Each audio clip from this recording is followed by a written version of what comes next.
Theker raises $85 million Series A for generalist factory robots. The $85 million round masks the harder bet here. Theker's robots must prove they can switch lines without recalibration downtime that specialists avoid. CRV and the corporate backers are counting on volume over precision. Watch factory operators push back if integration exceeds 2 weeks per site. Samsung's involvement hints at consumer electronics lines first, but LVMH's luxury goods plants will demand zero cosmetic defects. That forces Universal Robots to accelerate their own generalist prototypes or lose the mid-tier installs. GMEX Robotics launches tool-free vision sensor mount. Mounting a vision sensor now takes under a minute instead of the usual half-hour alignment routine. GMEX's design removes the custom brackets that slow every new robot cell. Integrators will book more projects per quarter once the learning curve flattens. That margin improvement hits smaller automation firms first. Larger players like Fanuc may bundle similar mounts within 6 months to protect their service revenue. The real test comes when retrofits on existing lines expose vibration issues the quick mount leaves unsolved. Pelican Acquisition II files $75 million tech SPAC IPO. SPAC structures this size rarely deliver operating companies anymore. Pelican's $75 million target suggests sponsors are hunting for already profitable hardware or software assets under $300 million valuation. The real pressure lands on traditional PIPE investors who must now compete with this cheaper public vehicle. Boutique banks will push more private tech firms toward these blank checks before rates drop further. Founders weighing exits will compare dilution against a direct listing and pick the SPAC for its faster timeline to liquidity. JAB Acquisition Corp I closes $172.5 million IPO. Closing with the full over-allotment gives sponsors extra dry powder for a bigger target than planned. Yet the market has already priced in skepticism on tech SPACs, forcing the trust to locate a company with real revenue traction fast. Redemptions will otherwise eat the extra capital before any deal announcement. The next 3 filings waiting on sentiment now face a higher bar for credible targets. Sponsors of similar vehicles must disclose pipeline details earlier or risk losing momentum entirely. Electronics Reshaped Conference highlights printed electronics. Printed electronics lines are moving from lab yields to pilot production faster than most forecasts. The Mountain View sessions showed additive processes cutting material waste by half on flexible circuits. That shift pressures traditional PCB suppliers to license the tech or lose automotive and medical socket wins. Expect the first high-volume consumer device using fully printed sensors inside 18 months. Device makers supplying wearables now have a concrete timeline to redesign around thinner form factors instead of waiting on silicon shrinks. Consumer begins inside 18 months. Operators who delay the rewrite lose the first mover edge on connected vehicle contracts. Robotion to demo robotics orchestration software at Automate. Multiple OEMs now get a single pane to sequence arms from different vendors inside the same warehouse aisle. The real test comes when that layer hits live SLAs with mixed fleets. Fanuc has to either publish its low-level motion hooks or watch system integrators standardize on Robotion defaults. Margin compression shows up first in the services contracts that used to charge for custom middleware. Deployment cycles drop from months to weeks once the first 3 sites go live next quarter. Pause. Mind Robotics secures major financing for industrial platform.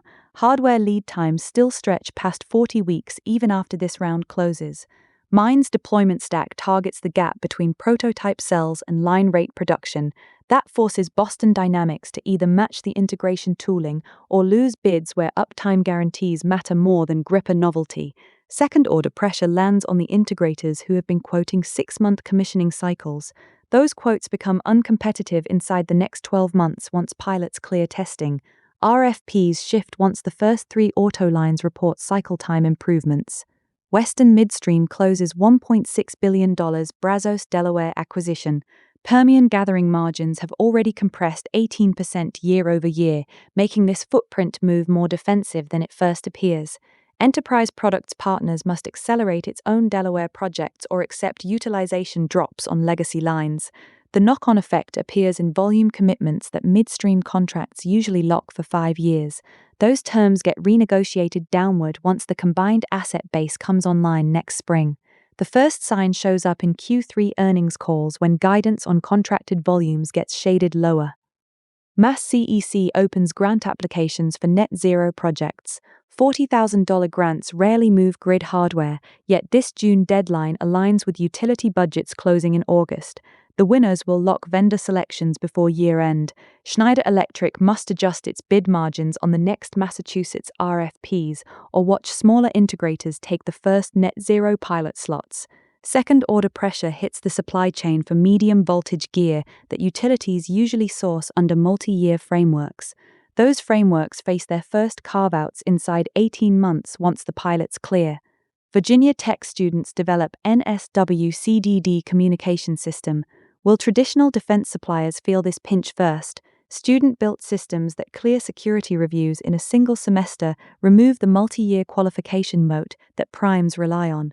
Smaller vendors quoting radio hardware to Dahlgren now compete against build costs that ignore overhead and profit margins entirely. Primes face pressure to add rapid iteration terms in subcontractor deals. Program officers gain leverage to renegotiate existing vendor agreements once they see what in-house teams deliver without the usual markup. Paycom software market cap hits $5.41 billion. Enterprise buyers rarely care about public market caps until renewal time. At this valuation, Paycom must defend its per-employee pricing against broader HCM suites that bundle payroll at lower effective rates. CFOs running TCO models will discover the implementation fee delta. Legacy vendors like ADP gain an opening to poach by highlighting total ownership costs instead of feature lists. That shift favors integrated suites over best-of-breed point solutions in the next 2 quarters. SPAC activity surges with multiple tech-targeted filings. Most of these vehicles still carry the same 20% sponsor promote that sank earlier tech SPACs. Target companies with real shipments will negotiate lower promote percentages or walk. Sponsors therefore face pressure to pre-wire anchor investors who accept the dilution in exchange for board seats. Without those commitments, the deals collapse at the extension vote. Hardware founders who once chased traditional IPOs now have leverage to demand those terms before signing any letter of intent. Industrial robotics hardware updates dominate trade shows. Sensor fusion modules shown this week cut integration time by half for existing assembly lines. That reduction changes the ROI math for plants still running 5-year-old vision systems from incumbents. Integrators must match the calibration tools or lose bids to shops adopting open modules first. Watch margin pressure hit the big robotics arms makers when their installed base starts swapping in third-party perception stacks. The installed base refresh cycle accelerates once calibration barriers drop. Enterprise software firms report strategic restructurings. Flat headcount disclosures usually hide geography shifts rather than outright reductions. Product managers at these firms now carry extra scope after support functions move to lower-cost centers. Rivals can pitch procurement committees on delivery continuity for the next 2 quarters. The advantage fades once the restructured company reports 2 straight quarters of unchanged OPEX. Mid-market customers will demand shorter contract terms during renewals to keep exit options open. Hardware manufacturing conferences spotlight additive tech. Additive processes cleared 50,000 unit pilot runs at 2 contract manufacturers in the past quarter. Design teams can now swap sensor layouts in weeks instead of months. That compresses the window traditional etching suppliers have to defend their margins. 2 ODMs are already shifting orders away from legacy lines. Anyone still quoting 12-week lead times will lose the next round of wearable and IoT sockets by early next year. Big tech gadget supply chain deals advance. Supply agreements now embed 18-month capacity reservations that skip the usual middlemen. The move gives one major device maker faster access to sub-assembly slots in Vietnam. Everyone else must either secure matching deals or accept that their own ramp schedules slip by at least 1 quarter. Component pricing pressure will show up first in the mid-tier tablet segment within the next 2 product cycles. Consumer electronics firms file for strategic IPOs. IPO filings peg valuations to trailing revenue instead of forward multiples. That choice reduces dilution for early shareholders but also limits fresh capital for new production lines. Larger competitors now have a shorter period to buy the underlying intellectual property before public market pricing takes effect and raises the cost of any later deal. 3 such acquisitions are already in term sheet stage. 3 robotics non-AI deployment tools see investment interest.